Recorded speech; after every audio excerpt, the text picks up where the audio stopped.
അന്നൊരു ഞായറാഴ്ചയായിരുന്നു. ശ്രീലക്ഷ്മി അടുക്കളയിൽ നിന്ന് ഫോണിൽ അമ്മയോട് സംസാരിക്കുകയായിരുന്നു. ജോലിക്കാരി പ്രമീള പുറത്തുനിന്ന് വസ്ത്രങ്ങൾ അലക്കുന്നു. മക്കൾ ഉണ്ണിയും പാറുവും നല്ല ഉറക്കത്തിലാണ്. ഭർത്താവ് ഹരി ടിവിയുടെ മുന്നിലിരുന്ന് ന്യൂസ് കാണുന്നു. ജോലിക്കാരി പ്രമീള കൊണ്ടുതന്ന അരിയുണ്ട കഴിച്ചുകൊണ്ട് ശ്രീലക്ഷ്മി അമ്മയോട് സംസാരിക്കുന്നു. ആ അമ്മേ, ഇന്ദു ഉച്ച കഴിഞ്ഞ് എന്തായാലും വീട്ടിലേക്ക് വരുന്നുണ്ട്. ഹരിയേട്ടൻ പകുതി സമ്മതം മൂളി. എത്ര നാളായി അമ്മേ വീട്ടിലേക്ക് വന്നിട്ട്? അമ്മയ്ക്കറിയാലോ ഹരിയേട്ടൻ്റെ ജോലി തിരക്ക്, മക്കളുടെ പഠിത്തം, അതൊക്കെ കൊണ്ടാണ് വരാൻ കഴിയാത്തത്. എറണാകുളത്ത് നിന്ന് ബാലുശ്ശേരിക്ക് വരാനാണോ നിനക്ക് സമയമില്ലാത്തത്? എന്തായാലും ഇന്ന് വാ. മുത്തശ്ശി ഇന്നലെയും പറഞ്ഞു, ഇനി എൻ്റെ കണ്ണടഞ്ഞിട്ടാണോ ദേവി നിന്റെ മോളെന്നെ കാണാൻ വരുവാന്ന്. അത് കേട്ടപ്പോൾ ശ്രീലക്ഷ്മിയുടെ കണ്ണ് നിറഞ്ഞു. അമ്മേ, ഇന്നലെ രാത്രി തന്നെ വരുമായിരുന്നു, പക്ഷേ ഹരിയേട്ടൻ വരാൻ വൈകി. അമ്മ ഫോൺ വെച്ചോളൂ, ബാക്കി വന്നിട്ട് സംസാരിക്കാം. വസ്ത്രമലക്കിക്കൊണ്ടിരുന്ന പ്രമീള ചോദിച്ചു. ചേച്ചി ഇന്ന് വീട്ടിലേക്ക് പോവാണല്ലേ? തിരിച്ചെന്നാണ്? ആ പ്രമീള ചേച്ചി, ഞങ്ങൾ മിക്കവാറും നാളെ രാത്രിയോടെ വരും. ഹരിയേട്ടന് ഒരു ദിവസം മാത്രമേ ലീവ് കിട്ടിയുള്ളൂ. പ്രമീളേച്ചി ഇനി മറ്റന്നാൾ വന്നാൽ മതി. ആ പിന്നെ പ്രമീളേച്ചി, അരിയുണ്ട കൊള്ളാം കേട്ടോ, നല്ല ടേസ്റ്റ്. രാവിലെ എണീറ്റപ്പോൾ ഞാൻ ചായയോടൊപ്പം കുറച്ച് കഴിച്ചിരുന്നു. ചേച്ചിയുടെ മകനോട് എൻ്റെ താങ്ക്സ് പറഞ്ഞോളൂ. ആ ശ്രീയേച്ചി, പിന്നെ പോകുമ്പോൾ വീടിൻ്റെ വാതിലും ജനലൊക്കെ നന്നായി പൂട്ടണം ചേച്ചി. 1-2 ദിവസമായി രാത്രികാലങ്ങളിലൂടെ കള്ളന്മാരോ ആരൊക്കെയോ കറങ്ങി നടക്കുന്നുണ്ടെന്ന് കേട്ടിരുന്നു. അതെയോ? എൻ്റെ ദൈവമേ, മുകളിലത്തെ വാതിലിൻ്റെ ലോക്ക് പോയിട്ട് കുറച്ചു ദിവസമായി. നന്നായി ഒന്ന് ചവിട്ടിയാൽ തുറന്നു വരും.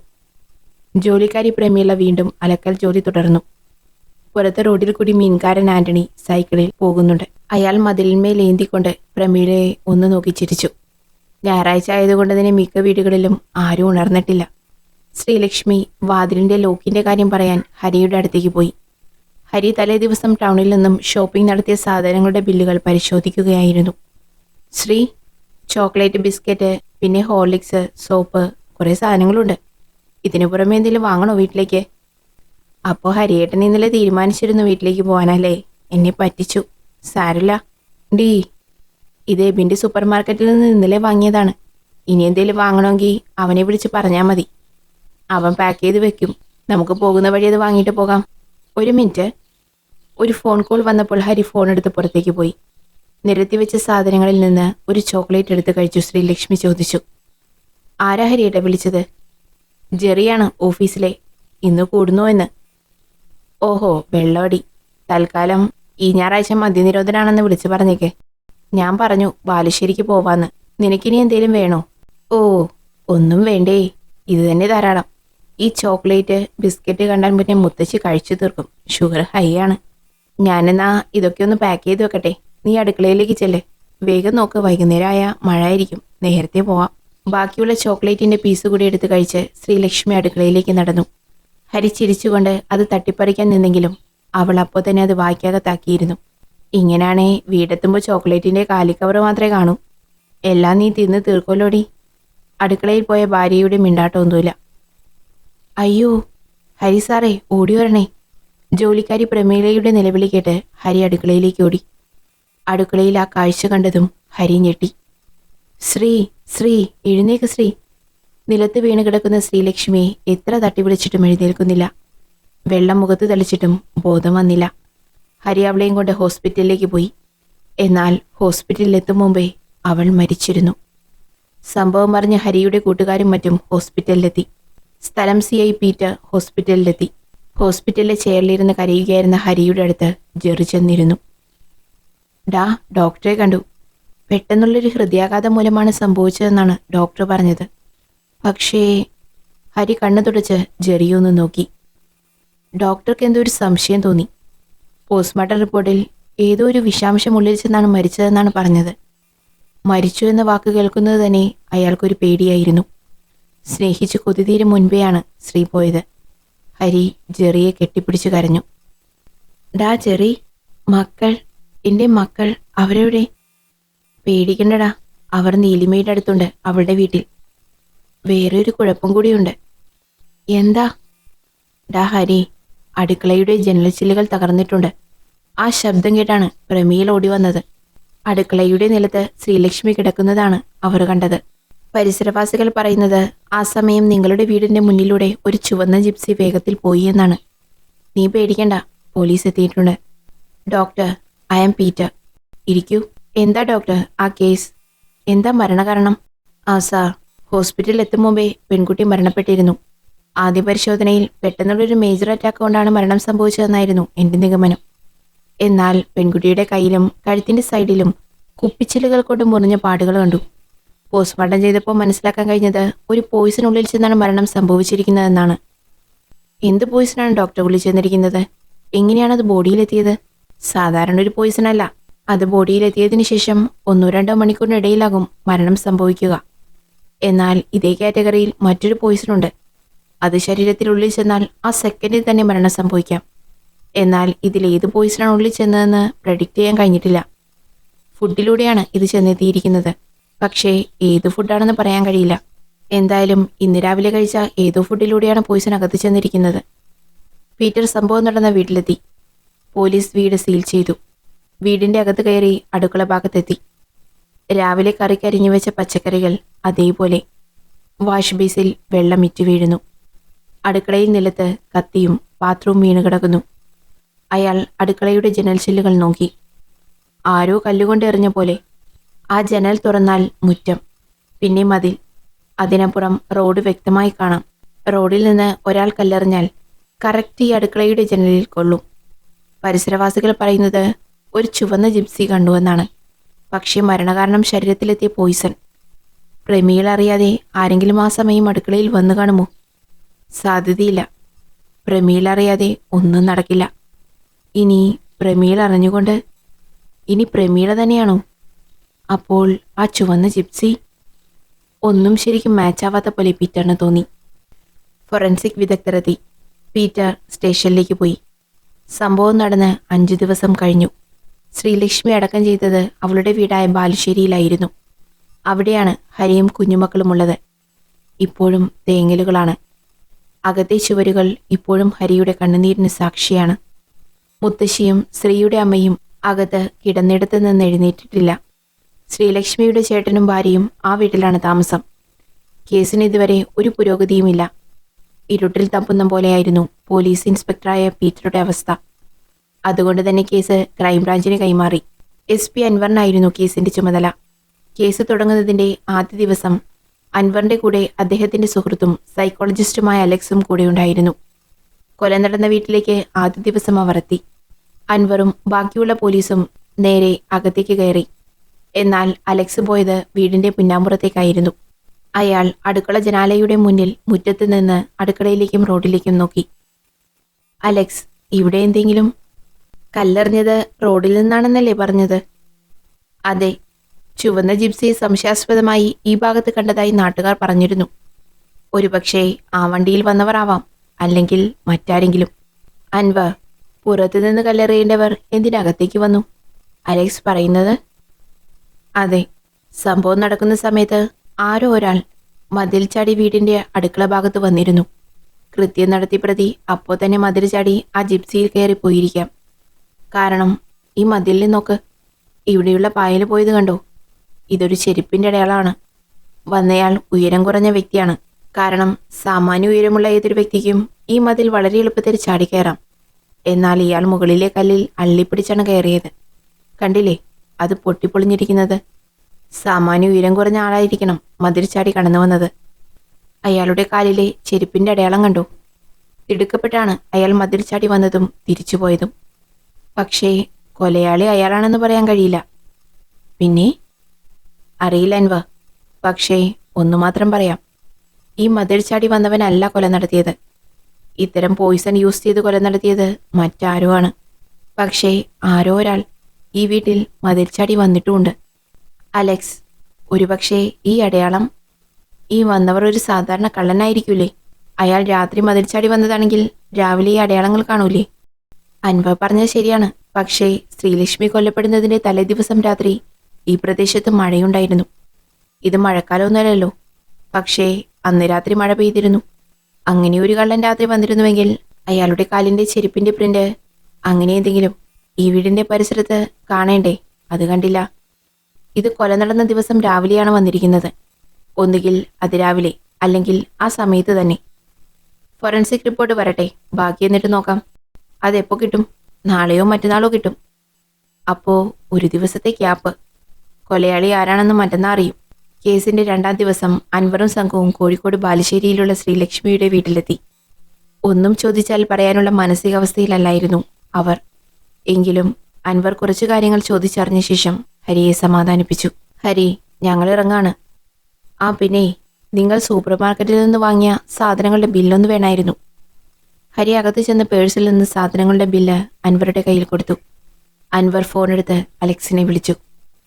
അലക്സ്, നിങ്ങൾ എവിടെയാണ്? ഞങ്ങൾ ഉച്ചയോടെ എറണാകുളത്തെത്തും. നമുക്ക് പ്രമീളയുടെ വീട് വരെ ഒന്ന് പോകണം. കളമശ്ശേരിക്കടുത്ത് തന്നെയായിരുന്നു പ്രമീളയുടെ വീട്. അൻവറും അലക്സും വീട് അന്വേഷിച്ച് പ്രമീളയുടെ വീടിനടുത്തെത്തി. അടുത്തുള്ളൊരു ചായക്കടയ്ക്ക് സമീപം വണ്ടി നിർത്തി അൻവറും അലക്സ് സംഘവും പ്രമീളയുടെ വീട് ലക്ഷ്യമാക്കി നടന്നു. നടന്ന് റോഡ് അവസാനിക്കുന്നിടത്ത് അവർ എത്തി. മുന്നിൽ ലെഫ്റ്റിലും റൈറ്റിലുമായി ഇടുങ്ങിയൊരു റോഡാണ് കാണുന്നത്. അൻവർ, ഈ വീട്ടിൽ അന്വേഷിച്ച് നോക്കാം. അൻവർ റോഡ് സൈഡിലുള്ള വലിയ വീടിന്റെ ഗേറ്റ് തുറന്നു. ആ വീട് മുറ്റത്ത് 1-2 പെൺകുട്ടികളും 2 ആൺകുട്ടികളും മൊബൈൽ പിടിച്ചു നിൽക്കുന്നതാണ് കണ്ടത്.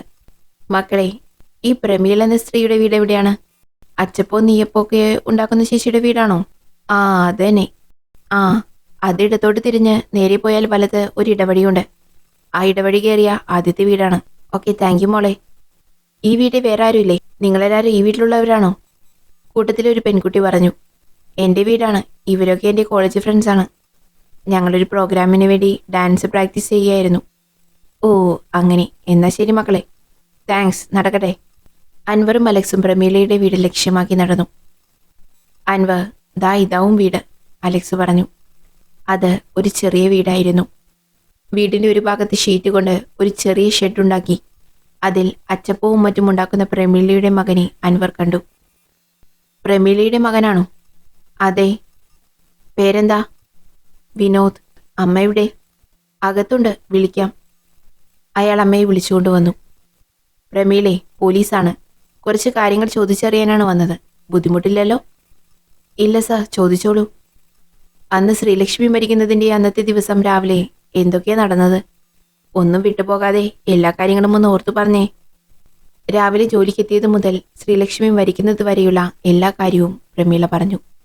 പ്രമീളയുടെ സംസാരത്തിൽ നിന്ന് തന്നെ പ്രമീള ഒരു നിഷ്കളങ്കയാണെന്ന് അലക്സിന് മനസ്സിലായി.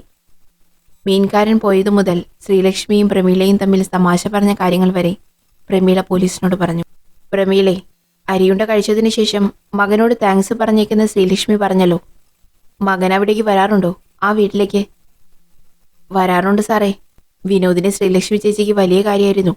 ഒരു സഹോദരനെ പോലെയാ കണ്ടത്. നല്ല മനസ്സായിരുന്നു ചേച്ചിക്കും ഹരിസാറിനും. ഞങ്ങളെ സാമ്പത്തികമായി സഹായിച്ചിട്ടൊക്കെയുണ്ട്. ആ ചേച്ചി മരിച്ചത് എങ്ങനെയാണെന്നറിയോ? പെട്ടെന്ന് നെഞ്ചുവേദന വന്നിട്ടല്ലേ സാറേ? നെഞ്ചുവേദന ഒന്നുമല്ല, അവരുടെ ഉള്ളിൽ വിഷാംശം ചെന്നിട്ടാണ് മരിച്ചത്. വിഷമുള്ളിൽ ചെന്നത് ഭക്ഷണത്തിലൂടെയാണ്. അവർ അന്ന് കഴിച്ചത് നീ കൊണ്ടുകൊടുത്ത അരിയുണ്ടയും പിന്നെ ഒരു ചോക്ലേറ്റും മാത്രമാണ്. അയ്യോ സാറേ, ഞങ്ങൾ കൊണ്ടുകൊടുത്ത അരിയുണ്ടയിൽ വിഷമൊന്നുമില്ല സാറേ. ഞങ്ങളങ്ങനെ ചേച്ചിയോടും കുടുംബത്തോടും ചെയ്യേയില്ല. ചേച്ചി പോയതിൻ്റെ വിഷമത്തിലാണ് സാറേ ഞങ്ങൾ. ഇത് നമ്മുടെ ജീവിതമാർഗമല്ലേ സാറേ? ഞങ്ങളങ്ങനെ ചെയ്യില്ല. എൻ്റെ അമ്മ എന്ന് പോകുമ്പോൾ അടുത്തുള്ള വീട്ടിലേക്ക് കൊടുക്കാൻ 1-2 അരിയുണ്ട കൂടി കൊടുത്തു വിട്ടിരുന്നു സാറേ. അമ്മ എല്ലാം കൂടെ ഒരു ബാഗിലാക്കിയിട്ടാണ് പോയത്. അന്നുണ്ടാക്കിയത് കുറെ വീടുകളിലും കൊടുത്തിരുന്നു സാറേ. ആ, ശരി ശരി. നാളെ രാവിലെ നീയും മകനും ആ വീട്ടിൽ വന്നിരിക്കണം. എല്ലാവരെയും വിളിപ്പിച്ചിട്ടുണ്ട്. നിങ്ങളെയും വീടിന്റെ പരിസരത്തുള്ളവരെയും എല്ലാവരെയും ഒരേ സമയം അവിടെ വെച്ച് ചോദ്യം ചെയ്യണം. ഇപ്പോൾ ഞങ്ങൾ ഇറങ്ങുവാണ്. അൻവറും അലക്സും കൂടെയുള്ളവരും പ്രമീളയുടെ വീട്ടിൽ നിന്ന് ഇറങ്ങി. അലക്സ്, എന്തു തോന്നുന്നു? ആ മകൻ എങ്ങനെ? ഇവരെ സംശയിക്കേണ്ട കാര്യമില്ല. ആ സ്ത്രീയുടെ സംസാരത്തിൽ അവർ പറയുന്നത് മുഴുവൻ സത്യമാണ്. പിന്നെ മകനെ സംശയിക്കേണ്ട ആവശ്യമില്ല. ഇതുപോലെ മാർക്കറ്റിൽ അധികം കിട്ടാത്തൊരു പോയിസൺ യൂസ് ചെയ്യുന്നയാൾക്ക് അത്യാവശ്യം കുറച്ച് വിദ്യാഭ്യാസം ഉണ്ടായിരിക്കും. ഈ ചെറുക്കൻ അധികം പഠിച്ചിട്ടൊന്നുമില്ല. അവൻ വിറ്റഴിച്ച അപ്പത്തിൻ്റെ കണക്ക് അടുത്തുള്ള ഒരു ബുക്കിൽ എഴുതി വെച്ചിരിക്കുന്നത് ഞാൻ ശ്രദ്ധിച്ചു. അയാളുടെ മലയാളം പോലും ശരിയല്ല. കാഴ്ചയിലൊരു പാവവുമാണ് പുള്ളിക്കാരൻ. അതുകൊണ്ട് തന്നെയാണ് ഇത്രയും ഇൻ്റലിജൻ്റായി ആ കൊല നടത്തിയത്. ഇയാളെ പോലെയുള്ള ആളായിരിക്കില്ല എന്ന് ഞാൻ നേരത്തെ പറഞ്ഞത്. ശരി, നമുക്ക് ആ വീട് വരെ ഒന്ന് പോകാം. സാധനങ്ങളുടെ ഈ ബില്ല് ഒന്ന് നോക്കണം. അൻവറും സംഘവും കൊല നടന്ന ഹരിയുടെ വീട്ടിലെത്തി. ഹരി വാങ്ങിക്കൊണ്ടുവന്ന സാധനങ്ങളുടെ പേരും വിലയും അതിന്റെ ബില്ലിലെല്ലാം ഉണ്ടോ എന്ന് നോക്കുവാൻ കൂടെയുള്ള 1-2 പോലീസുകാരോട് അൻവർ ആവശ്യപ്പെട്ടു. അൻവർ പുറത്തിറങ്ങി ഒരു സിഗരറ്റ് കത്തിച്ചു. അലക്സ്, ഇനിയെങ്കിലും വിദേശ രാജ്യങ്ങളിലെ പോലെ നമ്മുടെ നഗരങ്ങളിലും ഗ്രാമങ്ങളിലും മുക്കിലും മൂലയിലും CCTV വന്നം. നമ്മുടെ പണിയും കുറയും. അതെ, ശരിയാണ് സാറേ. നാളെ ഈ പരിസരവാസികളെയൊക്കെ ചോദ്യം ചെയ്യണം. ചോദ്യം ചെയ്യുമ്പോൾ തൻ്റെ സൈക്കോളജി വെച്ച് എന്തെങ്കിലും ക്ലൂ കിട്ടുമോ എന്ന് നോക്കണം. നമുക്ക് നോക്കാം. അവർ രണ്ടുപേരും സംസാരിച്ചു കൊണ്ടിരിക്കുമ്പോൾ അകത്തു നിന്നും ഒരു പോലീസുകാരൻ വിളിച്ചു. സർ, ഈ ചോക്ലേറ്റ് ബില്ലിലില്ല. വാട്ട്? അൻവർ പകുതി കത്തിയെരിഞ്ഞ സിഗരറ്റ് താഴെയിട്ട് അകത്തേക്ക് പോയി. കൂടെ അലക്സും. സർ, വാങ്ങിച്ച എല്ലാ സാധനങ്ങളുടെയും പേരും വിലയും എല്ലാം ഈ ബില്ലിലുണ്ട്. പക്ഷേ ഈ ചോക്ലേറ്റ് അതുമാത്രമില്ല. അലക്സ്, എത്രയും പെട്ടെന്ന് ഹരി ഇവിടേക്ക് വിളിച്ചു വരുത്തണം. നാളെ രാവിലെ അയാൾ ഇവിടെ ഉണ്ടായിരിക്കണം. അൻവറും സംഘവും ആ വീട് പൂട്ടി പുറത്തിറങ്ങാൻ നേരം വീടിന്റെ പരിസരത്തുള്ള കുറച്ചുപേർ അവരുടെ അടുത്ത് വന്നിട്ട് പറഞ്ഞു. സാറേ, ഇന്നലെ രാത്രി ആ വീട്ടിൽ ആരോ കയറിയിരുന്നു. ഒച്ചയൊന്നും കേട്ടില്ല. പക്ഷേ സാർ, ആ വീടിന്റെ സൈഡിൽ നോക്ക്. അൻവർ വീടിന്റെ പുറകുവശത്തെ മതിലിൽ താഴെ നോക്കി. അവിടെ മരത്തിന് കീഴെ ശ്രീലക്ഷ്മിയുടെ സാരിയും ബ്ലൗസും മറ്റടിവസ്ത്രങ്ങളും കണ്ടു. അൻവർ പരിസരമാകെ നിരീക്ഷിച്ചു. അലക്സ്, എന്താ ഇത്? അലക്സ് കുറച്ചു സമയം ചിന്തയിലായിരുന്നു. അയാൾ മുകളിലേക്ക് നോക്കി. അൻവർ മുകളിലെ വാതിൽ ചവിട്ടി തുറന്ന് അകത്ത് കയറിയിട്ടുണ്ട്. ബെഡ്റൂമിൽ കയറിയിട്ടുണ്ട്. അവിടെ ഉണ്ടായിരുന്നതാണ് ഈ വസ്ത്രങ്ങൾ. ആര് എന്തിനു കയറി? അറിയില്ല അൻവർ. കൊലയാളിയാവാം, തെളിവ് നശിപ്പിക്കുന്നതിനാവും കയറിയത്. നാളെ ഒന്നുകൂടെ ഫോറൻസിക്കാരെ വിളിച്ച് തെളിവ് ശേഖരിപ്പിക്കണം. അലക്സ്, എൻ്റെ ഒരു സംശയം പറഞ്ഞോട്ടെ? യെസ്, പറയൂ. ഈ കൊല നടത്തിയത് ഭർത്താവ് ഹരി തന്നെ ആയിക്കൂടെ? അയാൾ കൊടുത്ത ചോക്ലേറ്റിൽ നിന്നായിക്കൂടെ പോയിസൺ ഉള്ളിൽ ചെന്നിട്ടുണ്ടാവുക? ആ വീട്ടിലെ ഷെൽഫിൽ ഞാൻ കണ്ട പുസ്തകങ്ങളിലേറെയും മിസ്റ്ററി ക്രൈം ഇംഗ്ലീഷ് നോവലുകളായിരുന്നു. അതൊക്കെ ഹരിയുടെ ബുക്സ് ആയിരിക്കും. അത്തരം ബുക്സ് വായിക്കുന്നവർക്ക് ഇന്റലിജന്റ് ആയിട്ട് ഇങ്ങനെ കാര്യങ്ങൾ നടത്തിക്കൂടെ? അൻവർ, അത്തരം ബുക്സ് വായിക്കുന്നത് കൊണ്ട് കൊല നടത്താനുള്ള ബുദ്ധിയുണ്ടെന്ന് വിശ്വസിക്കാൻ ബുദ്ധിമുട്ടാണ്. അൻവർ എന്താണ് ഉദ്ദേശിക്കുന്നതെന്ന് മനസ്സിലായില്ല. അതായത് ചോക്ലേറ്റ് കഴിച്ചുകൊണ്ട് ശ്രീലക്ഷ്മി അടുക്കളയിലേക്ക് പോകുന്നു. അവിടെ വീട്ടിൽ നിന്ന് ഹരി ചവിട്ടി നടക്കുന്നതും ഒരു സാധാരണ ചെരുപ്പാണ്. ഹരി അത് ചവിട്ടി പുറകുവശത്ത് പോയി മനഃപൂർവ്വം അതിലെ ചെരുപ്പിന്റെ പ്രിന്റ് ഉണ്ടാക്കുന്നു. ശേഷം ഒരു കല്ലെടുത്ത് അടുക്കളയിലെ ഗ്ലാസ്സിൽ എറിയുന്നു. എന്നിട്ട് അയാൾ തിരിച്ച് വീടിന്റെ മുൻവശത്തേക്ക് ഓടി വരുന്നു. അപ്പോഴേക്കും പ്രമീള ഒച്ച കേട്ട് അടുക്കളയിൽ വരുമ്പോഴാണ് കാണുന്നത് നിലത്ത് ബോധമില്ലാതെ വീണ് കിടക്കുന്ന ശ്രീലക്ഷ്മിയെ. എന്തിന്? കൊല ചെയ്യാൻ പ്ലാൻ ഉണ്ടായിരുന്ന ഹരി ചോക്ലേറ്റിൽ പോയിസനാക്കി കൊടുത്തുവെന്നോ? പിന്നെ ഈ ഗ്ലാസ് പൊട്ടിക്കലും ഈ പരാക്രമവും ഒക്കെ കാണിച്ചത് അയാളാണെന്ന് വിശ്വസിക്കാൻ ബുദ്ധിമുട്ടുണ്ട്. കാരണം അവർ തമ്മിൽ അത്രയും സ്നേഹത്തിലായിരുന്നു. ഇനി നമുക്കറിയാത്ത എന്തെങ്കിലും പ്രശ്നം ഉണ്ടായിരുന്നെങ്കിൽ ഒരു കൊല നടത്താൻ ഹരി ഇങ്ങനെയൊക്കെ ചെയ്യൂ? അവിടെയാണ് ഇന്റലിജന്റ് ആയിട്ടുള്ള ഒരു കൊലയാളിയുടെ ബുദ്ധി. ഇപ്പോ ഈ ചോക്ലേറ്റ് ബില്ലിൽ കാണാതായപ്പോഴല്ലേ നമ്മൾ ഹരിയെ സംശയിച്ചത്. ഇത്ര നേരം വരെ ഹരി നമ്മുടെ ലിസ്റ്റിൽ ഇല്ലായിരുന്നു. സോ പോലീസിനെ തെറ്റിദ്ധരിപ്പിക്കാൻ വേണ്ടി ഹരി മനഃപൂർവ്വം ചെയ്തതാണതൊക്കെ. എങ്കിലോ പുറത്തുനിന്ന് ഒരാൾ വന്നിട്ടാണ് കൊല നടത്തിയതെന്ന് വരുത്തി തീർക്കാനുള്ള അയാളുടെ ബുദ്ധി. പിന്നെ അടുക്കളയിലും മറ്റും ഹരിയുടെ ഫിംഗർ പ്രിന്റ് ഫോറൻസിക്കിന് കിട്ടിയാലും അയാളെ സംശയിക്കേണ്ട ആവശ്യമില്ലല്ലോ. അയാൾ വീട്ടുകാരനല്ലേ. അതുകൊണ്ട് അയാളുടെ ഫിംഗർ പ്രിന്റ് എല്ലായിടത്തും ഉണ്ടായിരുന്നു. പക്ഷേ പ്രമീളയുടെ സംസാരത്തിൽ മനസ്സിലാക്കാൻ കഴിഞ്ഞത് ഹരിയും ശ്രീലക്ഷ്മിയും വളരെ സ്നേഹത്തോടെയാണ് കഴിഞ്ഞതെന്നാണ്. ഒരു തരത്തിലുള്ള പ്രശ്നവും ഇല്ല. എൻ്റെ അലക്സേ, സൈക്കോളജി പഠിച്ച് നിങ്ങളോട് ഇതൊക്കെ പറഞ്ഞു തരേണ്ട ആവശ്യമുണ്ടോ? ഇന്ന് ലോകത്തിൽ, പോട്ടെ നമ്മുടെ കേരളത്തിൽ തന്നെ, പുറത്തുനിന്ന് നോക്കുന്നവർക്ക് ആ ഭാര്യയും ഭർത്താവും വളരെ സന്തോഷത്തോടെയാണ് കഴിയുന്നത്. അവരുടെ ഒരുമിച്ചുള്ള ഫോട്ടോസ്, വാട്സപ്പ് സ്റ്റാറ്റസ് അതൊക്കെ കാണുമ്പോൾ എല്ലാവരും കരുതും അവരുടെ ലൈഫ് ഹാപ്പിയാണെന്ന്. എന്നാ സത്യം അതല്ല. ഒരു വലിയ കടൽ പലരുടെയും ലൈഫിൽ ആർത്തിരുമ്പുന്നുണ്ടാവും. അത് പുറത്തു കേൾക്കില്ല. അവരുടെ സ്വകാര്യതയാണ്. പ്രശ്നങ്ങൾ അവരുടെ മുറിക്കുള്ളിൽ ഒതുങ്ങിയിരിക്കും. എന്നാലും ആരൊക്കെയോ ബോധിപ്പിക്കാനോ അതോ സ്വയം സമാധാനിക്കുവാനോ ഓരോരുത്തരും മറ്റുള്ളവരുടെ മുമ്പിൽ ചിരിച്ചു കളിച്ച് നടക്കുന്നു. അൻവറെ, നിന്റെ ഭാര്യ പിണങ്ങിപ്പോയത് പിന്നെ നീ ജീവിതത്തെ ഇതുപോലെ വായിച്ചു പഠിക്കാൻ തുടങ്ങിയല്ലേ? ഹരിയോ അയാൾക്ക് വേണ്ടപ്പെട്ട കൂട്ടുകാരിൽ ആരോ ആവും ഇന്നലെ അവിടെ കയറിയിട്ടുണ്ടാവുക. നമുക്ക് കിട്ടേണ്ട തെളിവുകളിൽ എന്തോ അവർ എടുത്തിട്ടുണ്ട്. ഇനിയല്ല നാളെ ഹരിയെ രാവിലെ ചോദ്യം ചെയ്യണം, ഈ വീട്ടിൽ വെച്ച് തന്നെ. അങ്ങനെ അൻവറും സംഘവും വണ്ടിയിൽ കയറി. പരിസരവാസികൾ ഓരോരുത്തരായി ഗേറ്റിൽ നിന്ന് മാറി നിന്നു. സാറേ, എങ്ങനെയെങ്കിലും ഇതൊന്നും പെട്ടെന്ന് തീർക്കണേ. രാത്രികാലങ്ങളിൽ ഇപ്പോൾ ഉറങ്ങാനും പറ്റാതായി എല്ലാവർക്കും. കള്ളന്മാരുടെ ശല്യമുണ്ട്. കണ്ടില്ലേ, എൻ്റെ മോളുടെ കുഞ്ഞാണ്. എന്തോ കണ്ട് പേടിച്ചതാണ്. പനി വിട്ടുമാറുന്നില്ല.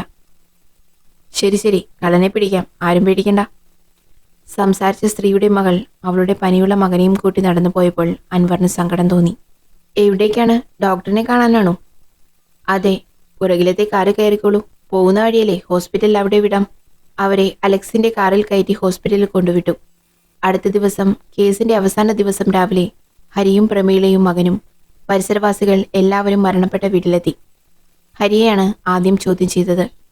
ബില്ലിൽ കാണിക്കാത്ത ചോക്ലേറ്റ് എങ്ങനെ വന്നു എന്ന അൻവറിന്റെ ചോദ്യത്തിന് അയാൾ ആദ്യം തപ്പിത്തടഞ്ഞു നിന്നു. പിന്നെ മറ്റൊരു കടയിൽ നിന്ന് വാങ്ങിയതാണെന്ന് പറഞ്ഞു. പോലീസ് സംഘം ചോക്ലേറ്റുമായി ആ കടയിൽ പോയി. അന്വേഷിച്ചപ്പോൾ ആ കടയിൽ അത്തരം ചോക്ലേറ്റ് ഇല്ലായിരുന്നു.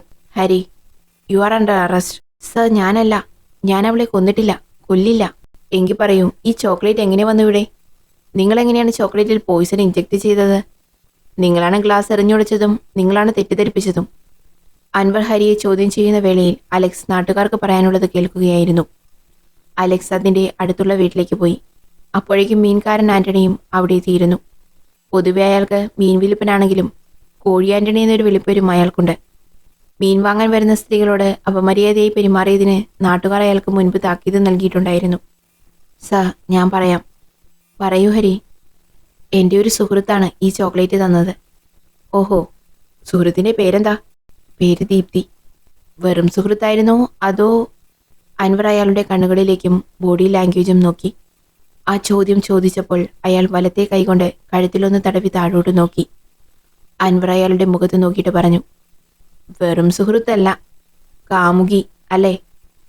കാമുകി നൽകിയ പോയിസൺ ചോക്ലേറ്റ് കൊടുത്ത് സ്വന്തം ഭാര്യയെ കൊല്ലുക, എന്നിട്ട് അത് മറ്റാരോ ചെയ്തതാണെന്ന് വരുത്തി തീർക്കാൻ തെറ്റായ രീതിയിൽ തെളിവുകൾ ഉണ്ടാക്കുക, കുറച്ചു ദിവസം കഴിഞ്ഞാൽ കാമുകിയെ വിവാഹം കഴിക്കുക അല്ലേ?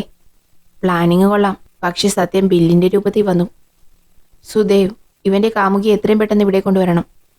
സർ, ഞാനൊന്ന് പറഞ്ഞോട്ടെ പ്ലീസ്. എന്താ? കാര്യന്റെ സുഹൃത്താണവൾ. പക്ഷേ ഞങ്ങൾ തമ്മിൽ വഴിപ്പെട്ട ഒരു ബന്ധവുമില്ല. പക്ഷേ ശ്രീക്ക് അവളെ ഇഷ്ടമല്ലായിരുന്നു. അവൾ ഞങ്ങളെ തെറ്റിദ്ധരിച്ചിരുന്നു എന്നത് ശരിയാണ്. അതൊരിക്കൽ ഞാനും ദീപ്തിയും ചാറ്റ് ചെയ്തത് ശ്രീ കാണാനിടയായി. അന്ന് ചെറിയ പ്രശ്നമുണ്ടായിരുന്നെങ്കിലും പിന്നെ അത് സോൾവായി. സത്യ സാറേ, ആ ചോക്ലേറ്റിൽ പോയിസൺ ഇല്ല. അവളെ ഞാൻ കൊല്ലില്ല സാറേ. വഴിവിട്ട ബന്ധമില്ലാതെ പിന്നെ എന്തിനാടോ നിന്റെ ഭാര്യ ചാറ്റ് കണ്ട് പ്രശ്നമുണ്ടാക്കിയത്? ചാറ്റ് വേറെ ബന്ധം വേറെ അല്ലേ?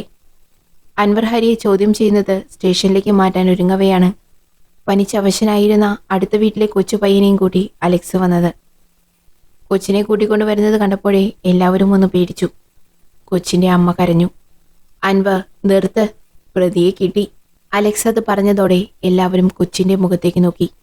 പനിച്ചവശനായ അവനെ അലക്സ് മുറ്റത്തെ ഒരു ചെയറിലിരുത്തി. തൊട്ടപ്പുറത്തെ വീട്ടിലെ പയ്യനായിരുന്നു 5ാം ക്ലാസ്സിൽ പഠിക്കുന്ന പയ്യൻ അപ്പു. അൻവർ മുറ്റത്തേക്ക് ഇറങ്ങി വന്ന് അലക്സിനെ നോക്കി. ഈ കുഞ്ഞിനെ വിട്ടുമാറാത്ത പനിക്കുള്ള കാരണം എന്തോ കണ്ട് പേടിച്ചിട്ടാണെന്നാണ് ഈ കൊച്ചിന്റെ അമ്മ കഴിഞ്ഞ ദിവസം ഞങ്ങളോട് പറഞ്ഞത്. അന്ന് ഹോസ്പിറ്റലിൽ പോകുമ്പോൾ ഞങ്ങളുടെ കാറിലായിരുന്നു കൊണ്ടുചെന്ന് വിട്ടത്. അന്ന് കാറിലിരുന്നത് മുതൽ ഇവനെ ഞാൻ ശ്രദ്ധിച്ചു. ഇവൻ എന്തോ ഒളിക്കുന്ന പോലെ. അങ്ങനെ കുറച്ചു മുമ്പ് ആരുമില്ലാതിരുന്നപ്പോൾ ഞാൻ അവൻ്റെ അടുത്ത് പോയി കാര്യങ്ങൾ ചോദിച്ചറിഞ്ഞു. ബാക്കി മോൻ പറയും.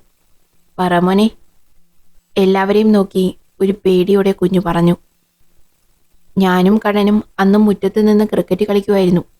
ഞാൻ ബാറ്റ് ചെയ്തപ്പോൾ ബോൾ ഈ വീട്ടിലാണ് തെറിച്ചു വീണത്.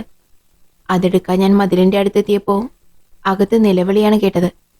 അപ്പോൾ ഞാൻ ഓടിപ്പോന്നു. പിന്നെയാണ് അറിഞ്ഞത് ചേച്ചി മരിച്ചെന്ന്.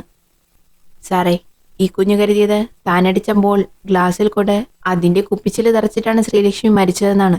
ആ പേടിയാണ് ഇത്ര ദിവസമുള്ള ഇവൻ്റെ പനിക്കുള്ള കാരണം. ശ്രീലക്ഷ്മി മരിച്ചത് എങ്ങനെയാണെന്ന് ഇവനോട് ഞാൻ പറഞ്ഞു കൊടുത്തു.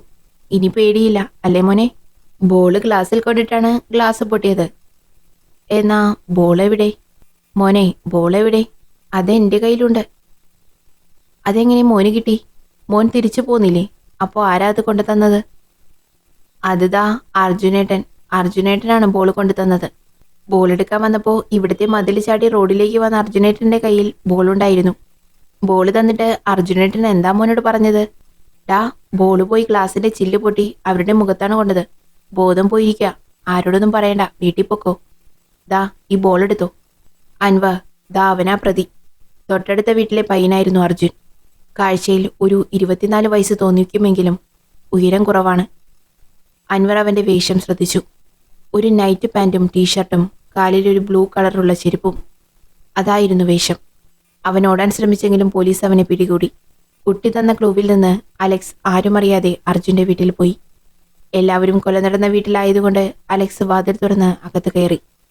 മറ്റൊരു പോലീസിന്റെ സഹായത്തോടെ അർജുന്റെ മുറി തുറന്നു. അർജുൻ അവന്റെ മുറി എപ്പോഴും പൂട്ടിയിടാറുണ്ടെന്നാണ് അവന്റെ അമ്മ പറഞ്ഞത്. വീട്ടിൽ അവന്റെ പ്രായമായ അച്ഛനും അമ്മയും മാത്രമായിരുന്നു ഉണ്ടായിരുന്നത്. ഒരു ചേച്ചിയുള്ളത് വിവാഹം കഴിഞ്ഞ് അവളുടെ വീട്ടിലാണ്. എഞ്ചിനീയറിംഗ് കഴിഞ്ഞ അർജുൻ കുറെ കാലമായി മറ്റൊരു തുടർ പഠനത്തിനോ ജോലിക്കോ ഒന്നും പോയിരുന്നില്ല. എപ്പോഴും അകത്ത് കമ്പ്യൂട്ടറിന്റെ മുന്നിൽ തന്നെയാണ് എന്നാണ് അവന്റെ അമ്മ പറയുന്നത്. ആകെ അലങ്കോലമായി കിടന്ന മുറിയിൽ കമ്പ്യൂട്ടർ, പിന്നെ കുറെ ഇലക്ട്രോണിക് റിപ്പയർ ടൂൾസ്, കുറെ ബുക്സ്, എന്തൊക്കെയോ കുറെ സീഡികൾ, 1-2 പെൻഡ്രൈവ്, പിന്നെ കഞ്ചാവും. അതിലൊതുങ്ങിയിരുന്നില്ല. കട്ടിലിനടിയിൽ മദ്യക്കുപ്പികൾ ഒരു വലിയ ബോക്സിലിട്ട് വെച്ചതായും കണ്ടു. പിന്നെ സിറിഞ്ചുകൾ, പോയിസന്റെ ചെറിയ കുപ്പികൾ, അങ്ങനെ. പെൻഡ്രൈവ് ഇട്ട് നോക്കിയപ്പോൾ പെൻഡ്രൈവിൽ കണ്ടത് കുറെ പോൺ വീഡിയോകളാണ്. പിന്നെ കണ്ടത് ആ വീടിനടുത്തുള്ള കുറെ സ്ത്രീകളുടെ ഫോട്ടോസ് സേവ് ചെയ്തു വെച്ചിരിക്കുന്നു. ശ്രീലക്ഷ്മി മുറ്റത്തുകൂടെ നടക്കുന്നത് അവൻ ക്യാമറയിൽ പകർത്തി പെൻഡ്രൈവിൽ സൂക്ഷിച്ചിരുന്നതായും കണ്ടു. കട്ടിലിനടിയിൽ ഒരു മൂലയിൽ വെച്ച ഒരു കാർട്ടൺ ബോക്സ് തുറന്നു നോക്കിയപ്പോൾ കണ്ടത് കുറെ വസ്ത്രങ്ങളാണ്. അത് ശ്രീലക്ഷ്മിയുടെ സാരിയും ചുരിദാറും, പിന്നെ അടിവസ്ത്രങ്ങളും. ആ വസ്ത്രങ്ങളെല്ലാം ശ്രീലക്ഷ്മിയുടേതാണ് എന്ന് ജോലിക്കാരി പ്രമീള ഐഡന്റിഫൈ ചെയ്തിട്ടുണ്ട്. ശ്രീലക്ഷ്മിയുടെ പുറത്തിട്ട വസ്ത്രങ്ങളിൽ പലതും രാത്രികാലങ്ങളിൽ കാണാതായിരുന്നു. അടുത്ത ദിവസം ഹരിയോട് അവൾ അതേക്കുറിച്ച് സൂചിപ്പിച്ചെങ്കിലും ഹരി പറഞ്ഞത്, നിനക്ക് രാത്രിയാവുമ്പോഴെല്ലാം എടുത്തു വെച്ചാലെന്താ, അത് അവിടെ എവിടെയെങ്കിലും കാറ്റിൽ വീണ് കാണും. എന്നാൽ ശ്രീലക്ഷ്മിക്ക് അത് സംശയമായിരുന്നു. ആരോ എടുക്കുന്നതാണ്. പക്ഷേ ആര്? പ്രതി കുറ്റം സമ്മതിച്ച ശേഷം എന്തിനാണ് ശ്രീലക്ഷ്മിയെ കൊന്നതെന്ന് അൻവർ ചോദിച്ചു. വിവാഹിതനായ തൊട്ടപ്പുറത്തെ വീട്ടിലെ ചേച്ചിയോട് തോന്നിയ പ്രേമം അല്ല, കാമം. അതായിരുന്നു അർജുന്റെ ലഹരി. അശ്ലീല ചുവയോടെയുള്ള അർജുന്റെ സംസാരം. ആദ്യമൊക്കെ ചെറിയ പിള്ളേരല്ലേ, പോട്ടെ എന്ന് വെച്ചു ശ്രീലക്ഷ്മി കാര്യാക്കിയില്ല. എന്നാ പിന്നെ വീട്ടിൽ വരുന്നതും ഫോട്ടോ എടുക്കുന്നതും അറിയാതെ തൊടുന്നത് പോലുള്ള അർജുന്റെ പെരുമാറ്റവും രീതികളും പിടിക്കാതെ വന്നപ്പോൾ വീട്ടിൽ വരരുത്, വന്നാൽ നിന്റെ തോന്നിവാസം ഹരിയേട്ടനോട് പറയുമെന്ന് ശ്രീ പറഞ്ഞു. വീട്ടിൽ വരാതായതോടെ അമ്മയുടെ ഫോണിൽ നിന്ന് ശ്രീലക്ഷ്മിയുടെ നമ്പർ സംഘടിപ്പിച്ച് വാട്സപ്പിൽ ചാറ്റ് ചെയ്യാൻ തുടങ്ങി. ആദ്യമൊക്കെ കുഴപ്പമൊന്നുമില്ലായിരുന്നെങ്കിലും പിന്നെ അശ്ലീലം പറയാൻ തുടങ്ങിയപ്പോൾ ബ്ലോക്ക് ചെയ്തു. ശ്രീലക്ഷ്മിയോടുള്ള അർജുന്റെ ലഹരി പിന്നീട് വസ്ത്രങ്ങൾ രാത്രികാലങ്ങളിൽ വന്ന് എടുത്തുകൊണ്ട് പോകുന്നത് വരെ എത്തി. എല്ലാറ്റിൽ നിന്നും ബ്ലോക്ക് ചെയ്തതും വീട്ടിൽ കയറാൻ പറ്റാതായതോടെ രാത്രി മുറിയടിച്ചിരുന്ന് മയക്കുമരുന്ന് കുത്തിവെച്ച് കമ്പ്യൂട്ടറിൽ ഫോട്ടോ നോക്കി അവന്റെ ലഹരി തീർക്കാൻ തുടങ്ങി. അവിടെയും അവസാനിച്ചില്ല. ശ്രീലക്ഷ്മി മരിക്കുന്നതിന്റെ തലേ ദിവസം ഹരി വരാൻ ലേറ്റായിരുന്നു. പ്രമീളയെ കുട്ടികളുടെ അടുത്ത് നിർത്തിയ ശേഷം അവൾ കുളിക്കാൻ പോയി. കുളിക്കാൻ വേണ്ടി അവൾ കുളിമുറിയിൽ കയറിയപ്പോൾ പുറത്തൊരു ശബ്ദം കേട്ടു. അറിയാത്ത ഭാവത്തിൽ സോപ്പെടുത്തില്ലല്ലോ എന്ന് പറഞ്ഞ് പുറത്തിറങ്ങിയ അവൾ ഒളിച്ചു നിന്നവനെ കൈയോടെ പിടികൂടി. മൊബൈൽ പിടിച്ചു നിൽക്കുന്ന അർജുനെ കണ്ടതോടെ അവൾ കരണത്തടിച്ചു. മൊബൈൽ താഴെ എറിഞ്ഞുടച്ചു. ഇതുവരെ ഞാൻ ക്ഷമിച്ചു, പോട്ടെ എന്ന് വെച്ചു. ഇനി നീ നോക്കിക്കോ, ഏട്ടനിങ്ങ് വരട്ടെ, നിന്റെ അച്ഛനമ്മയെ അറിയട്ടെ മകന്റെ കയ്യിലിരിപ്പ്, നാട്ടുകാരറിയട്ടെ. അവൻ കുറെ കാലു പിടിച്ചു. ഇനി ചെയ്യില്ല എന്ന് പറഞ്ഞെങ്കിലും അവൾ കേട്ടില്ല. അവൾ വീട്ടിലേക്ക് ഓടി. എന്നാൽ ഹരി വന്നിട്ട് ശ്രീലക്ഷ്മി ഒന്നും പറഞ്ഞതുമില്ല. അവന്റെ പ്രായമായ അച്ഛനമ്മയും ഓർത്തതുകൊണ്ടായിരിക്കാം അവളത് ഹരിയോട് പറയാതിരുന്നത്. ആ കുടുംബത്തെ മൊത്തം വിഷം കൊടുത്തു കൊല്ലാനായിരുന്നു അന്ന് രാത്രി അവൻ തീരുമാനിച്ചത്. വാട്ടർ ടാങ്കിൽ വിഷം കലർത്താൻ വരെ അവൻ ചിന്തിച്ചിരുന്നു. പക്ഷേ പ്രായോഗികമല്ല എന്ന് കണ്ടതോടെ രാവിലെ എങ്ങനെയെങ്കിലും വീട്ടിൽ കയറി അടുക്കള ഭാഗത്ത് പോയി ഭക്ഷണത്തിൽ വിഷം കലർത്താൻ അവൻ തീരുമാനിച്ചു. അർജുന്റെ വീടിന്റെ പുറകുവശത്തെ മതിൽ ചാടിയാൽ ശ്രീലക്ഷ്മിയുടെ വീടിന്റെ അടുക്കള ഭാഗത്ത് വന്ന് നിൽക്കാം. പ്രമീള വടക്കുവശത്ത് നിന്ന് അലക്കുന്നത് കൊണ്ട് അവൾ കാണുകയില്ല. ഇനി കണ്ടാൽ തന്നെ അർജുനായതുകൊണ്ട് പ്രത്യേകിച്ചൊന്നും ചോദിക്കാനുമില്ല. ആ ധൈര്യത്തിൽ പോയി നിന്ന് അവൻ അടുക്കള ഭാഗത്ത് കുറേ നേരം നിന്നു. അരിയുണ്ട കഴിച്ചതിനു ശേഷം ശ്രീലക്ഷ്മി ഫ്രിഡ്ജിൽ നിന്നും ജ്യൂസ് എടുത്ത് ഒരു ഗ്ലാസ്സിൽ ഒഴിച്ചു വെച്ചിരുന്നു. കുറച്ചു കുടിച്ച ശേഷം അവൾ അമ്മയോട് ഫോണിൽ സംസാരിച്ചു ഹാളിലേക്ക് പോയി. പിന്നെ ഹരിയോട് വീട്ടിൽ പോകുന്ന കാര്യം പറയുന്ന വേളയിൽ അടുക്കളയുടെ സൈഡിൽ നിന്നിരുന്ന അർജുൻ ജനാലയിൽ കൂടി ജ്യൂസിൽ പോയിസൺ മിക്സ് ചെയ്യുകയായിരുന്നു. ചോക്ലേറ്റ് കഴിച്ചുകൊണ്ട് അടുക്കളയിലേക്ക് വന്ന ശ്രീലക്ഷ്മി ആ ജ്യൂസ് എടുത്ത് കുടിച്ചു. ശേഷം പുറത്തേക്ക് പോയ ശ്രീലക്ഷ്മി പ്രമീളയെ നോക്കി. ശ്രീലക്ഷ്മി തിരിച്ച് അടുക്കളയിൽ വന്നപ്പോൾ അവൾക്ക് അസ്വസ്ഥത തോന്നി. നെഞ്ച് പടപടാ ഇടിച്ചു. അവൾ കഴുത്തിൽ മുറുകിയൊന്ന് പിടിച്ചു. ശരീരമാകെ വലിഞ്ഞു മുറുകുന്ന പോലെ തോന്നി അവൾക്ക്. BP കൂടി അവൾ നിലത്ത് വീണു. അപ്പോഴാണ് അപ്പോടിച്ച ബോൾ വന്ന് ഗ്ലാസ്സിൽ കൊണ്ട് ഒച്ചയുണ്ടായത്. ഗ്ലാസ് പൊട്ടി കുപ്പിച്ചില്ലുകൾ തെറിച്ചു. ബോൾ കമ്പിയിൽ തട്ടി മുറ്റത്ത് വീണു. അത് കേട്ട് പേടിച്ച് പ്രമീള ഓടി വന്നു. ആ സമയം ശ്രീലക്ഷ്മി കുടിച്ചു വെച്ച ഗ്ലാസും ബോളും എടുത്ത് അർജുൻ നടന്നു. ഗ്ലാസ് ദൂരെ കുറ്റിക്കാട്ടിലെറിഞ്ഞു. ബോളും എടുത്ത് മതിൽ ചാടി റോഡിലിറങ്ങിയപ്പോൾ അപ്പുവിനെ കണ്ടു. നിന്റെ ബോൾ കൊണ്ടിട്ട് അവരുടെ ബോധം പോയി. വേഗം ഓടിക്കോ. ആരോടും പറയണ്ട. കേട്ടില്ലേ നിലവിളി? പോലീസിനോ ഫോറൻസിക്കിനോ കിട്ടാത്ത രീതിയിൽ ജ്യൂസ് കുടിച്ച ഗ്ലാസ് കുറ്റിക്കാട്ടിൽ ഉപേക്ഷിച്ച് തെളിവ് നശിപ്പിച്ച ശേഷം ചെന്നൈയിലുള്ള സുഹൃത്തിന്റെ അടുത്തേക്ക് പോകാനായിരുന്നു അർജുന്റെ തീരുമാനം. പെട്ടെന്ന് മാറി നിന്നാൽ പോലീസ് സംശയിച്ചാലോ എന്ന് മനസ്സിലാക്കിയ അയാൾ അവിടെ തന്നെ നിൽക്കുകയായിരുന്നു. ഒടുവിൽ പ്രതിയും കൂട്ടി പോലീസ് വാഹനം റോഡിലൂടെ സ്റ്റേഷൻ ലക്ഷ്യമാക്കി പോയി. ഇനി ആ വീട്ടിൽ ശ്രീലക്ഷ്മിയുടെ സ്വരമില്ല. ഹരിയുടെയും കുട്ടികളുടെയും മനസ്സിൽ ഇനി അവശേഷിക്കുന്നത് അവളുടെ ഓർമ്മകൾ മാത്രം. കുറ്റവാളി പിടിയിലായെങ്കിലും നഷ്ടപ്പെട്ടവരുടെ വേദനയ്ക്ക് ഒരിക്കലും പരിഹാരമില്ല. അതാണ് സത്യം. പ്രിയ കൂട്ടുകാരെ, കഥകൾ നിങ്ങൾക്ക് ഇഷ്ടമാകുന്നുണ്ടെങ്കിൽ ചാനലൊന്ന് സബ്സ്ക്രൈബ് ചെയ്യണേ. കൂടെ ഒരു ലൈക്കും കൂടി. നന്ദി.